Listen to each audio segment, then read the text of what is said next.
Vamos ahora al tercer capítulo de nuestra serie de reportajes sobre Colonia Dignidad. La colonia construyó redes de apoyo a nivel local e internacional. Tuvo injerencia en el golpe de 1973 y vínculos con la inteligencia alemana y también con traficantes de armas. Redes que garantizaron la impunidad de su líder, Paul Schaeffer, autor de numerosos abusos sexuales a niños, niñas y mujeres de Villa Baviera. Las víctimas desconocidas de Colonia Dignidad en el reportaje de Pedro Azócar.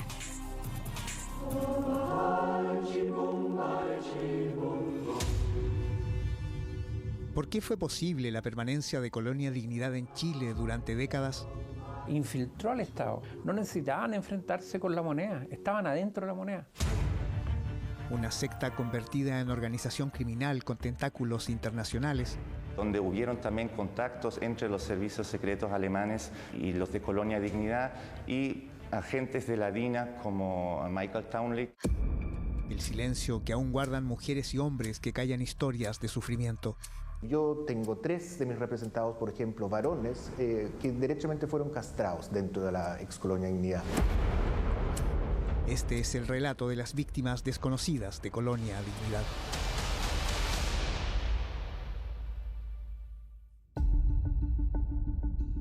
¿No es el Jaime Guzmán? Ese sí lo he visto allá. He visto como niño, sí. Él estaba estudiando acá en la vía. Ese me recuerdo. Él estaba, no sé, algunos meses acá, o medio año más o menos, con estudiantes, con jóvenes. Dijeron que él es como profesor y va a enseñar a los estudiantes. Pero además, Jaime Guzmán dejó una huella escrita de sus viajes a Colonia Dignidad. Este texto, plasmado el 19 de septiembre de 1972, un año antes del golpe de Estado, así lo evidencia.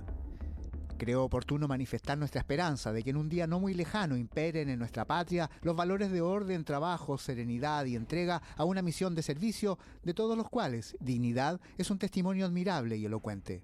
Colonia Dignidad ayudó en las preparaciones directas para el golpe y desde el primer día estuvo actuando.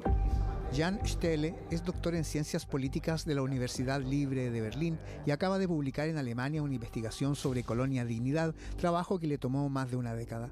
Es un gran problema que Alemania actualmente se haya convertido en un puerto seguro de completa impunidad para Hartmut Hopp y para muchos otros prófugos de la justicia chilena. En su investigación encuentra evidencias indesmentibles del rol que jugó Colonia Dignidad en la gestación del golpe y en la represión local e internacional contra los opositores a Pinochet. Colonia Dignidad tenía una sucursal en Siegburg, en Alemania, donde hubieron también contactos entre los servicios secretos alemanes y los de Colonia Dignidad y agentes de la DINA como Michael Townley que venían a Europa a cometer atentados, a perseguir a opositores políticos y a comprar insumos para la producción del gas sarín y de otros venenos aquí por parte de la DINA. Todo esto fue apoyado a través de Colonia Dignidad. La colonia operó hacia adentro como una secta, pero hacia el exterior lo hizo como una organización criminal. Gerhard Mertins, ex oficial nazi de las SS y reconocido traficante de armas, es un engranaje clave en esta trama. Tuvo mucha cercanía tanto con Manuel Contreras y la Junta Militar y con Colonia Dignidad, a que visitó regularmente, y está claro que Chile en los años de dictadura por embargos de armas tenía dificultades para abastecerse con armamento y que hubo importantes conexiones con empresas alemanas y traficantes alemanes armamentistas para vender armas a Chile. Así, la colonia configuró sus redes de protección locales e internacionales. También engrosó su patrimonio mediante estos negocios ilícitos. Es casi seguro que existe un patrimonio oculto importante todavía también en Chile y también en otros países. Si vemos hoy como Colonia Dignidad cuenta hasta el día de hoy con abogados altamente pagados, no solamente en Chile, también en Alemania, ahora en Italia. La pregunta es ¿de dónde provienen estos fondos? Dinero, redes de protección y abogados poderosos garantizan la impunidad, y eso permitió a Schaeffer y sus cómplices exacerbar los abusos al extremo. Si eran capaces de violar niños de manera sistemática, de torturarlos y someterlos a la esclavitud, ¿cómo era el trato que recibían las mujeres? Schaeffer denigraba a las mujeres, se refería a ellas solamente con el apodo de gallinas o chanchas. Sé concretamente de 3 jerarcas quienes derechamente abusaban y violaban frecuentemente mujeres. Puedo decir que tengo testimonio de a lo menos 12 mujeres quienes me han confidenciado dentro del secreto profesional violaciones y abuso sexual reiterado, tanto contra niñas chicas menores de edad como también contra mujeres adultas. Ninguna de las afectadas quiso entregar testimonio en este reportaje. No se han implementado políticas concretas para ir en apoyo de las víctimas que pasaron por la Noicra, el pabellón donde niños y niñas sufrían todo tipo de torturas.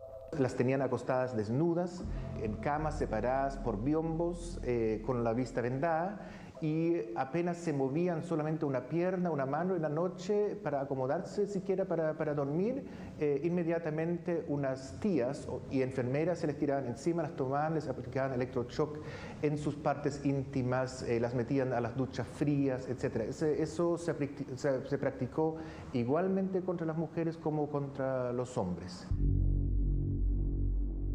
Le ponieron corriente, así una cuestión con corriente a la vagina, a los genitales y todo, y no pueden tener hijos.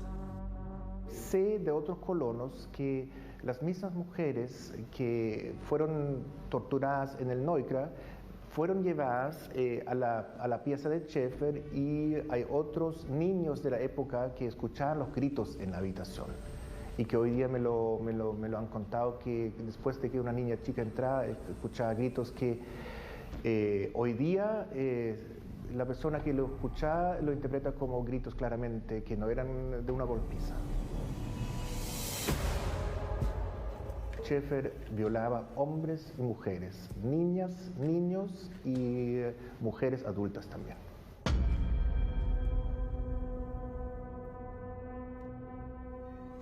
El Hospital de Villa Baviera, símbolo de su rol benefactor e instrumento utilizado para defender la obra de la colonia, no solo operó como centro de tortura donde se drogaba y aplicaba electroshock a mujeres y niños, también hubo intervenciones quirúrgicas aberrantes. Yo tengo 3 de mis representados, por ejemplo, varones, que derechamente fueron castrados dentro de la excolonia Dignidad. Y también a lo menos 5 mujeres que yo conozco se les extirparon los órganos reproductores.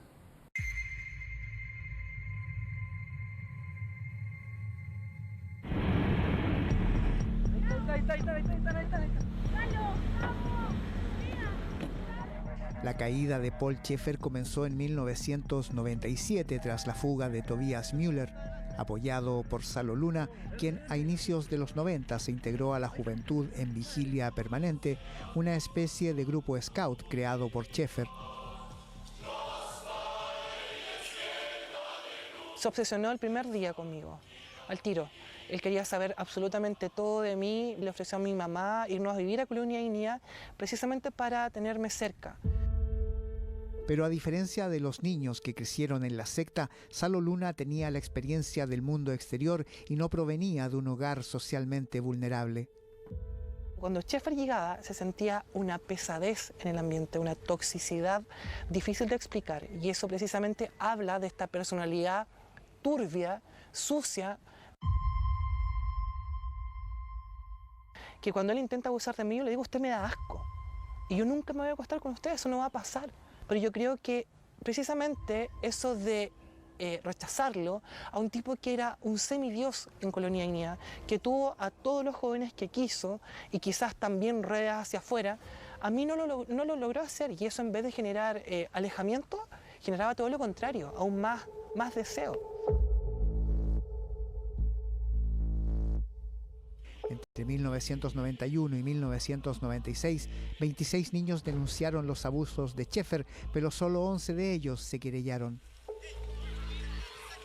pero yo te puedo asegurar que hubo cientos de niños abusados, que no denunciaron por vergüenza, por temor, y no solo por temor a este cuestionamiento social, porque la sociedad no es empática, bajo ningún punto con las víctimas, no es empática. Yo no viví empatía por parte de la sociedad chilena, todo lo contrario, basta con buscar en los archivos y la mofa era casi generalizada.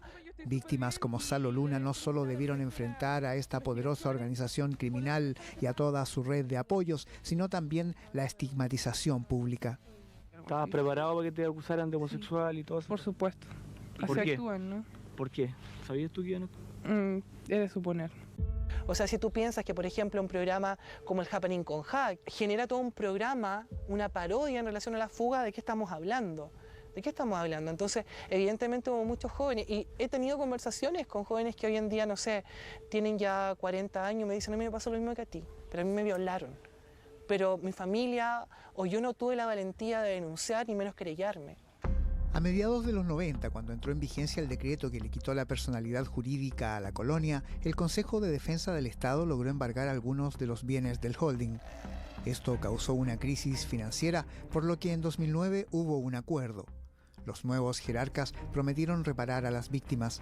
El Consejo de Defensa del Estado levantó entonces el embargo y 4 predios quedaron como garantía para el pago de las indemnizaciones a las víctimas de Schaeffer y su organización criminal. ¿Y ellos qué hicieron? Traspasaron todos sus bienes a otra empresa precisamente para evitar el pago que nos corresponde por ley, por lo que está dictaminado en el 2013. Si esto es vergonzoso. Y es que ese año la Corte Suprema falló a favor de los 11 niños que en los 90 lo denunciaron por abusos sexuales y ordenó el pago de indemnizaciones, pero esto a la fecha no se ha concretado. Y esto nos demuestra una vez más que la nueva gerencia de Colonia Dignidad está pasando otra vez por sobre la justicia chilena. La caída del muro de Berlín en noviembre de 1989 fue el inicio del fin de la Guerra Fría. La debacle de Colonia Dignidad comenzó 2 años más tarde. La organización criminal tuvo su auge en medio de este conflicto, donde hubo 2 Alemanias alineadas a uno y otro lado de la cortina de hierro. Alemania Federal tenía un interés que existiera la dictadura y que no existiera un gobierno socialista que se pueda asociar al bloque oriental. Y ahí mandaron diplomáticos y funcionarios extremadamente conservadores, con mucha cercanía con los generales de la Junta. Es decir, los embajadores alemanes estaban en constante contacto con Fernando Mattei, con Rodolfo Stange, con aquellos generales de descendencia alemana, y ahí hubo mucha complicidad ideológica. Sudamérica y Chile en particular fueron uno de los frentes de batalla donde se libró la Guerra Fría. Alemania Federal no dudó en sacrificar sus principios democráticos y alinearse con la dictadura. El embajador de Alemania Federal, el año 1977, cuando Amnistía Internacional publica los testimonios de los sobrevivientes de las torturas en Colonia Dignidad en Alemania, visita Colonia Dignidad y da una declaración de prensa diciendo que en Colonia Dignidad no existe un centro de tortura, no existen los prisioneros políticos. Recién en 2016 el gobierno alemán hace un mea culpa y asume cierta responsabilidad de los crímenes de la colonia. El entonces ministro de Relaciones Exteriores alemán, Franz-Walter Steinmeier, quien hoy día es el presidente de Alemania, reconoció por primera vez la culpa moral solamente, no la culpa jurídica del Estado alemán frente a los colonos. Si hubiera aceptado una culpa real para los crímenes de Colonia Dignidad, las víctimas podrían justamente exigir indemnizaciones, y Alemania quiere impedir eso. Al año siguiente, el Parlamento alemán crea una comisión binacional con Chile que se propone avanzar en varios objetivos: la búsqueda de la verdad, la justicia, la reparación de las víctimas y el rescate de la memoria. Alemania dispone recursos económicos para tal efecto.